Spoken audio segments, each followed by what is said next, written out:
வணக்கம் மக்களே. நான் மதுரையிலேருந்து அம்மா பேசுகிறேன். இந்த வீடியோவோட 158 வீடியோ வச்சுருக்கிறேன். மாமாவுக்கு தகுந்த ஒரு சிறப்பு கொடுத்துருக்குறீங்க. எனக்கு ரொம்ப மகிழ்ச்சியாக இருக்கிறேன். அதுக்கப்புறம் என்னென்னா, சித்திரை திருவிழா வருது மதுரையில். எல்லோரும் சித்திரை திருவிழா பார்க்க வாங்க. அம்மா வீட்டில் தங்கி நல்லா சாப்பிட்டுட்டு போங்க. நல்ல மதுரையை சுற்றி பாருங்கள். ஆனால் வராதவங்க எப்பாவது மதுரைக்கு வந்து இந்த திருவிழா வருஷத்தில் ஒரு நாள் நடக்கிற திருவிழா, உங்கள் லைஃப்பில் ஒரு நாளாவது மதுரையில் வந்து சித்திரை திருவிழாவை கண்டு கழிச்சிட்டு போங்க. ரொம்ப சிறப்பாக இருக்கும். மதுரை மண்ணுக்கே அது ஒரு பெரிய விஷயம். மதுரைன்னா சித்திரை திருவிழா, மீனாட்சி அம்மன் கோயில், அழகர் கோயில், இன்னும் பெரிய பிரசித்தி பெற்ற கோயில்கள்லாம் நிறைய இருக்குது. மதுரையை சுற்றி கோயில்கள் தான். 12 மாதமும் கோவில்களில் திருவிழா விழாக்களங்கள். சும்மா அம்மன் கோவில், கற்பனசாமி கோவில் சும்மா ஜொலிச்சுக்கிட்டு தான் இருக்கும் மதுரையை சுற்றி. அதனால் மதுரையில் பிறந்ததுக்கு மதுரையில் பிறந்த மக்கள் இந்த மதுரையில் பிறந்ததுக்கு ஒரு பெருமையாகவே நினைப்பாங்க உண்மையிலேயே. அதுக்காக எல்லா ஊரும் சொல்லலை, மதுரையை பொறுத்தவரை நான் சொல்கிறது எல்லா ஊரும் நல்ல ஊர் தான். எல்லா ஊர்கள்லேயும் பெரிய பெரிய கோவில் இருக்குது. எல்லா ஊர்களும் திருவிழா நடக்குது. ஏன்னா ஒரு மதுரை சித்திரை திருவிழா அப்படின்னா அது மதுரைக்கு ஒரு தனி சிறப்பு. அதனால தான் சொல்கிறேன். எவ்வளோ வெயில் இருந்தாலும் அக்கினி சித்திரை அந்த இன்றைக்கி அக்கினி சித்திரை ஆரம்பமாயிருக்கு. எவ்வளோ அக்கினி சித்திரை திருவிழா வந்தாலும் அழகர் வர்ற அன்னைக்கு மழை பெய்யும். வந்த மழைக்கு போகும்போது மழை பெய்யும். அம்மனுக்கு மீனாட்சி அம்மனுக்கு 10 நாள் திருவிழா. 10 நாள் திருவிழாவில் இன்றைக்கி 6 நாள் திருவிழா முடிஞ்சிருச்சு. இன்னும் 4 நாள் திருவிழா இருக்குது. மதுரை தேரோட்டத்தை பார்க்கணும். அம்மன் சக்கரம் 4 மாசி வீதியில் பார்த்திங்கன்னா சப்பரத்தை அதெல்லாம் கண்கொள்ளா காட்சி வேணும். நம்ம அதை பார்க்குறதுக்கு இந்த பிறப்பில் கொடுத்து வச்சுருக்கணும். அவ்வளோ பெரிய தேரோட்டம் நடக்கும் பார்த்துக்கங்க. அதே மாதிரி சிறப்பு மதுரைக்கு சித்திரை திருவிழா சிறப்பு. அதனால் வாங்க, திருவிழாவை கண்டு ரசிங்க. அம்மாவுக்கு வாரேன், சுற்றி காட்டுறேன், நல்லா சாப்பிடுங்க, வீட்டில் சமைச்சு நல்லா சாப்பிடுவோம். இந்த மாதிரி அம்மா சொல்கிறேன். சரி, அப்புறம் அம்மாவுக்கு லைக் பண்ணுங்கள். நான் ஒரு முடியாத நேரத்தில் கூட பாடியிருக்கிறேன். அந்த பாடலில் சின்ன ஏற்ற இறக்கம் இருந்தால் கூட எனக்கு லைக் கொடுத்துருக்கீங்க, நல்லா லைக் கொடுத்துருக்கீங்க, சொல்ல முடியாது. அப்புறம் இன்னொரு விஷயம், இந்த படம் சுந்தரபாண்டி கூட ஒரு பாட்டு பாடியிருக்கேன்னு சொன்னேன்ல, அது நல்லா பிரிண்ட் நல்லா ஆகலைன்னு நினைக்கிறேன். ஆமாம், உங்களுக்கு தெரியுதா என்னன்னு தெரியல. இங்கே பாருங்கள், இதான் நான் கூழாங்கல் கண்ணாலி வே சுண்டியில் பாண்டி அந்த மாய கண்ணே போல இவே மனசப்பரி பாண்டி அப்படிங்கிற பாட்டு. இதில் இந்த பாட்டு டான்ஸ் இது கம்பத்தில் எடுத்தது. ஆமாம், அவர் கூட அப்புறம் மதுரையில் சரவணன், டாக்டர் சரவணன் இருக்கார். அவர் கூட இப்போ கட்சியில் எம்எல்ஏவாக இருக்கிறார், எல்லாத்துக்கும் தெரியும் தான். அவர் ஒரு படம் எடுத்தார், அகிலன்னு ஒரு படம். அதில் அவர் கூட ஒரு படம் பண்ணேன் மதுரையில். இந்தாரு பாருங்கள், அவர் இந்த இதில் என்னை தூக்கிக்கிட்டு போகிறார் காம்ப்ளெக்ஸில் அப்படி. ஆமாம், அப்புறம் மதுரா நாரங்கான்னு ஒரு மலையாள படம் நடிச்சிருக்கேன்னு சொன்னேன் பார்த்தீங்களா. அது அந்த படத்தில் இந்த ஹீரோக்கள், இவங்க 2 பேரும் ஹீரோக்கள்.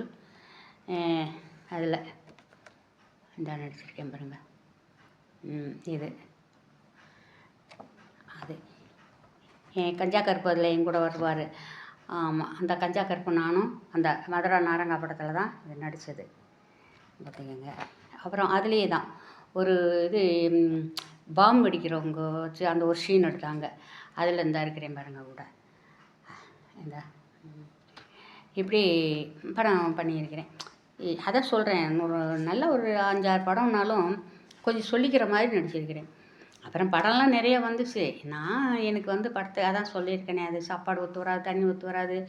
அப்புறம் என்ன சொல்லுவாங்க, அங்கே போய்க்கிட்டு ஒரு என்னமாவது சொல்லுவாங்க, பொட்டு வச்சுக்கோன்னு சொல்லுவாங்க. அந்த மாதிரியெல்லாம் நமக்கு பிடிக்காது இல்லையா. தாத்தா இருக்கும் காலத்துலேயே நான் யாரும் ஜோடியாக நடிக்க நான் விரும்ப மாட்டேன். ஜோடியாக எனக்கு பிஆர்ஓட்டே சொல்லிடுவேன். ஏன்னா அம்மா உங்களுக்கு ஷூட்டிங் இருக்குது வர்றீங்க ஆடிஷனுக்கு வாங்கம்பாங்க. ஆடிஷனுக்கு போயிடுவேன். போய் அங்கே டைரக்டர்கள் எனக்கு கேமரா எடுப்பாங்க இல்லையா, ஆடிஷனில் கேமரா பேசுவாங்க, டயலாக் பேசி எடுப்பாங்க இல்லையா, அப்போ டைரக்டர் சார்கிட்ட டைரக்டர் யாரும் வந்திருப்பாங்களே எடுக்கிறவங்க, சார் இது எனக்கு ஜோடியாக யாரும் போடுறீங்களா, நான் அதாவது என்ன சொல்கிறது சிங்கலாக ஜோடியாமே, ஏம்மா அப்படிம்பாங்க. எனக்கு ஜோடினா கடவுளே கடவுளேம்பார் அவர். இந்த காலத்துலேயும் இப்படி மாமா அப்படிம்பா. எந்த காலமாக இருந்தாலும் மனசுன்னு ஒன்று இருக்குதுல்ல சார் ஒன்று, இது நடிப்பு தானமாம்பார். நடிப்புங்கிறது வேற, நடிப்பை உண்மையாக நடித்தாதான் சார் அது படமாக இருக்கும். அது நடிக்கிற மாதிரி இருக்கக்கூடாது. அதனால என்னால் நான் எங்கள் வீட்டுக்காரரை தவிர யாரையுமே மனசார அந்த மாதிரி நினைக்க மாட்டேன் சார், தயவுசெய்து கோச்சிக்கிறாதீங்க அப்படின்னு. ரொம்ப நல்லா இருக்குமா. இந்த காலத்தில் இப்படி எப்படியும் என்ன நடித்தாலும் சரி, எப்படி நடித்தாலும் சரி, காசு வந்தால் போகுதுன்னு சொல்கிற காலத்தில் உண்மையிலேயே உங்களை மாதிரி ஆட்களை பார்க்குறது ரொம்ப அபூர்வமாக அப்படின்றாங்க. அந்த மாதிரி நாங்கள் படம் எடுக்கையில் உங்களை கண்டிப்பாக கூப்பிட்றோம் அப்படிம்பாங்க. அதாவது என்ன சொன்னால் சிங்கிளாக எடுக்கிறப்ப அதில் அப்படியே கழிச்சு விட்டு போட்டது இந்த படம் பண்ணியாச்சு. அதுக்கப்புறம் வந்து பிஆர்ஓவே சொல்லி கேட்டுருவாங்க, ஏம்மா உங்களுக்கு ஏற்ற மாதிரி படம் வருது வர்றீங்களா அப்படின்னு கூப்பிடுவாங்க. 2 பேர், வினோத்தும் பிரபாகரும் மதுரையில் இருக்கிறாங்க. உங்களுக்கு ஏற்ற மாதிரி படம் வருது வர்றீங்களா. அதுக்கப்புறம் என்ன ஆயிடுச்சுன்னா என்னோடய உடம்பு ஒத்து வராமல் போயிடுச்சு. வெயிலில் போய் நிற்க முடியறதில்ல. என்ன சொல்கிறது, மனசில் கவலைகள் நிறையா வரும்போது, கவலை இருக்கும்போது படம் நடிக்க முடியாது. அது ஏன் முடியாதுன்னா அது தொழில் தான். இருந்தாலும் நான் அதை தொழிலாக நினைக்கல. நம்ம மனசை வச்சு தான் படம். அதாவது நம்ம பார்வை சோகத்தில் இருக்கும். அங்கே நம்ம வந்து அந்த சோகத்தை காட்டிட்டு நடித்தோம்னா அது நல்லா இருக்காது. சோகமாக எனக்கு நடித்தது எல்லாமே இந்த பார்த்திபன் சாருக்கு அம்மாவை நடித்தது அழுகை தான். பரத்துக்கு இது அம்மா நடித்ததும் அழுகை தான். இப்படி எனக்கு சோகமாக வந்துருச்சு. அது முடிஞ்சு போதும், இது போதும், இந்த படங்கள் போதும் சொல்லிக்கிற மாதிரி இருக்குல்ல. அதனால் அதுக்கு மேலே தான் இந்த வீடியோ வச்சுக்கிட்டீங்களா, உலக மக்கள் எல்லோரும் பார்த்து அம்மாவை இது கொடுக்குறாங்க இல்லையா, லைக் பண்ணுறாங்க, இன்னும் ரொம்ப வாழ்த்துறாங்க. அதனால் நான் பேசிகிட்டு இருக்கிறேன். இன்னும் கொஞ்சம் நாள் வரைக்கும் பேசிக்கிட்டு இருக்கிறேன். என்ன செய்ய, நீங்கள் கொடுக்குற ஆதரவு தான் அம்மாவுக்கு வந்து ஊக்குவிச்சு இன்னும் கொஞ்சம் நாள் தள்ளி போய் இன்னும் நிறையா கொஞ்சம் பாட்டு பாடுறதுக்கு வச்சுக்கிறேன். இன்னும் பாடுறதுல ஏற்ற இறக்கம், தாளம் தப்பி, இது ஸ்பெல்லிங் தப்பி பாடியிருந்தால் நீங்கள் மன்னிச்சிக்கோங்க. ஏன்னா என்ன சொல்கிறது, வெயில் நேரம் ஃபேனெல்லாம் அமர்த்திட்டு தான் பாட வேண்டியிருக்கு. வேர்க்குது, பயங்கரமாக வேர்க்குது. ஃபேன் வந்துச்சுன்னா நமக்கு சவுண்டு கம்மியாகிடுது. அதனால் கொஞ்சம் கூட குறையா இருக்கும், அட்ஜஸ்ட் பண்ணிக்கோங்க. என்ன செய்கிறது, வயசாகி போயிடுச்சு. ஏதோ வீடியோ வைக்கணும்னு ஒரு ஆசையில் வீடியோ வச்சுட்டேன். விடவும் முடியலை.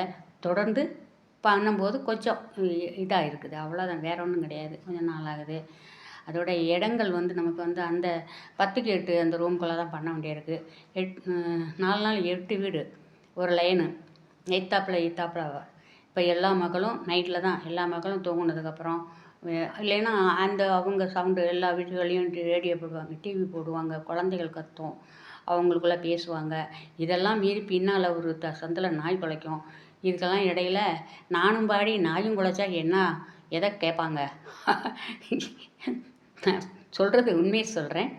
இப்படி அதனால தான் சரி அப்படின்ட்டு நைட்டு 11 மணிக்கு மேலே தான் வீடியோ வைக்கிறது.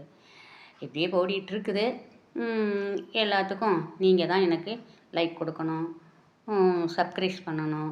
சீக்கிரம், எவ்வளோ சீக்கிரம் நான் அம்மாவும் எப்படி என்ன சொல்கிறது, நிறைய சப்ஸ்கிரைப் கொடுங்க, நிறைய லைக் பண்ணுங்கள். அம்மாவை கொஞ்சம் அப்படியே உயர்த்தி விடுங்க. ஆமாம், அது வந்து உங்கள்கிட்ட நான் ரொம்ப விரும்பி கேட்டுக்கிறேன்.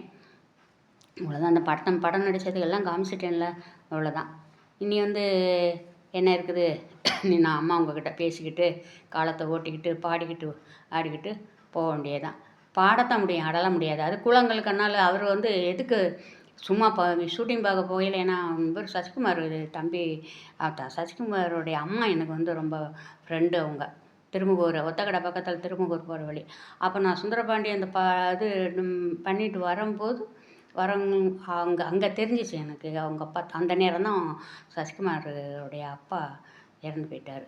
அப்படியே நான் ஷூட்டிங் முடிச்சுட்டு, இந்த பாட்டுக்கு ஷூட்டிங் முடிச்சுட்டு அப்படியே அவங்க அம்மா போய் கேதங்கக்க போனேன். அவங்க ரொம்ப வருத்தப்பட்டாங்க.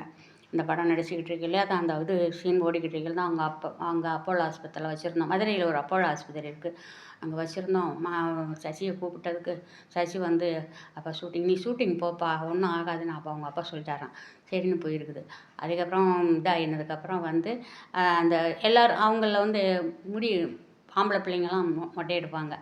அது அவங்க எல்லாம் ஃபோட்டோலாம் இருக்குது பார்த்தேன்.